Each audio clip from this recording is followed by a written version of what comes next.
d'une société qui tombe et qui, au fur et à mesure de sa chute, se répète sans cesse pour se rassurer. Jusqu'ici, tout va bien. Jusqu'ici, tout va bien. Jusqu'ici, tout va bien. L'important, c'est pas la chute. C'est l'atterrissage. 17 years after La Haine, Mathieu Karavich's iconic film about life in the French suburbs, and 30 years after the first riots in those suburbs, the problems remain the same. Europe has a unique cocktail of unemployment, school dropouts, ghettoisation, discrimination and resentment, which fuels an underground economy, the rise of radical Islam, anger and violence. In 2005, further riots seemed to mark a turning point, but once again, virtually nothing has changed. It's been formed by particular difficulties with years and years of neglect.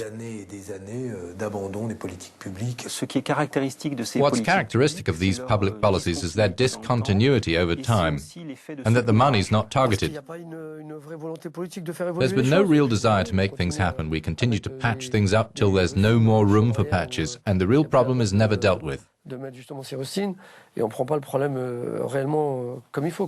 You can do whatever you like locally. If the government doesn't do what's needed at some point, it's like putting a bandage on a wooden leg.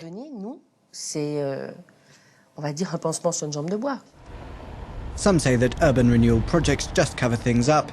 Here at Clichy-sous-Bois, a Paris suburb where there were large riots 7 years ago, the area continues to deteriorate.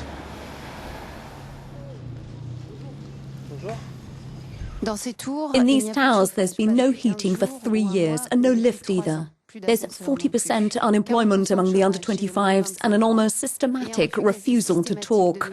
There's no more trust either in the media or in France, just a feeling of abandonment. There have been hundreds of stories about the suburbs over the last 3 decades. Sometimes violence was even faked for the cameras. People here often tar the police and the media with the same brush. These places have slowly become no-go areas, often lawless, where outsiders are not welcome. The people here did not want Euronews to film them.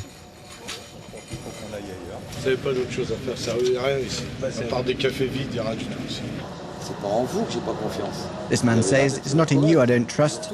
You seem fine.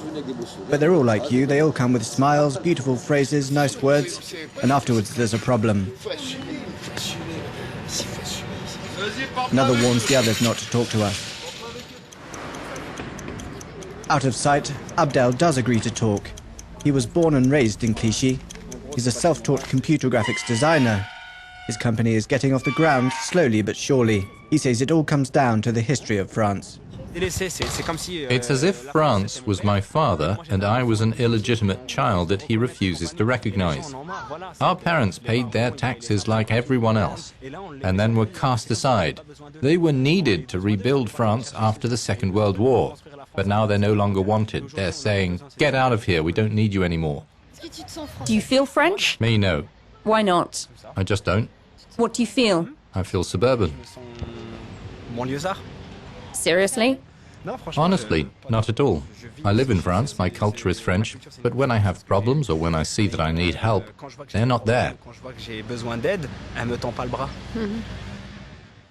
It is clear that discomfort is more pronounced in populations from old colonies, a historic resentment that does not fade, fed every day by racism and isolation. Young people in the suburbs are thought of as Arab or black, uneducated, disrespectful, and ready to burn cars at the first opportunity.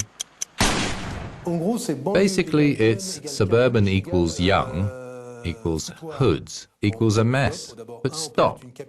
Firstly, one can wear a hood without going out to steal old ladies' handbags. The suburbs are always portrayed with a big S as a place not to live, where people are unhappy, they have no job, where people quit school early. But that's not the reality. That's not to say there are no problems, but the suburbs are not only problems. And if we stop thinking of them like that, it'll make everyone feel better. We're always interested in the suburbs when it's going badly. There's not so much interest when things get better.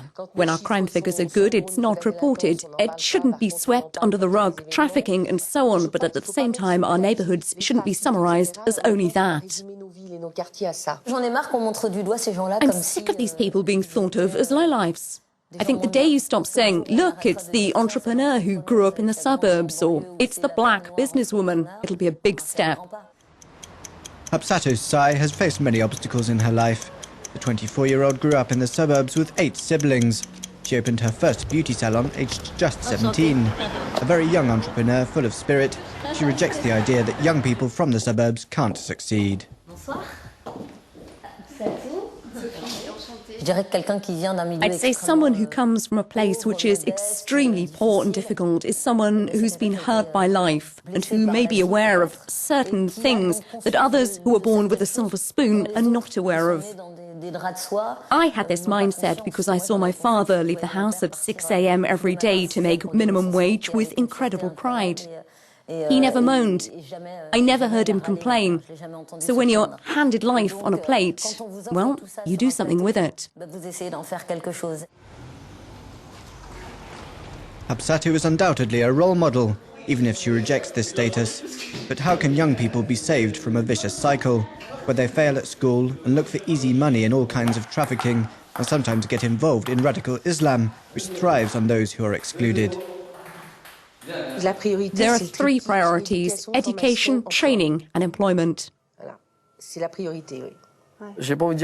No one priority is greater than another. It's a set. Housing, employment, school. This is the priority. You have to start with the basics, work with young people, help them the best you can. To ensure when they finish national education they know and respect the rules. Because unfortunately, at 11 years and 12 years old, it's the age where things can change. When they start hanging around in the streets and start being involved in the underground economy. French politician Benoît Hamon has been trying to put forward certain measures to help people from the suburbs, such as CVs which do not discriminate. At my ministry 3 weeks ago, we signed an agreement with an institution called Mosaic HR, which aims to find work for young people from these neighborhoods. The target was 5,000 placements for graduates, so we're being very proactive. It's no longer allowed to discriminate against young people who are focused and have skills and knowledge.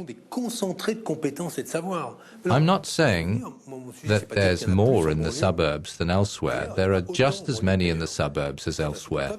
What is unbearable is that those from the suburbs are not taken.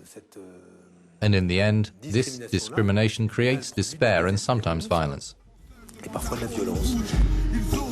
One thing is sure, in 30 years in France, neither the right nor the left has put an end to suburban unrest or the disillusionment of the young people who are born there.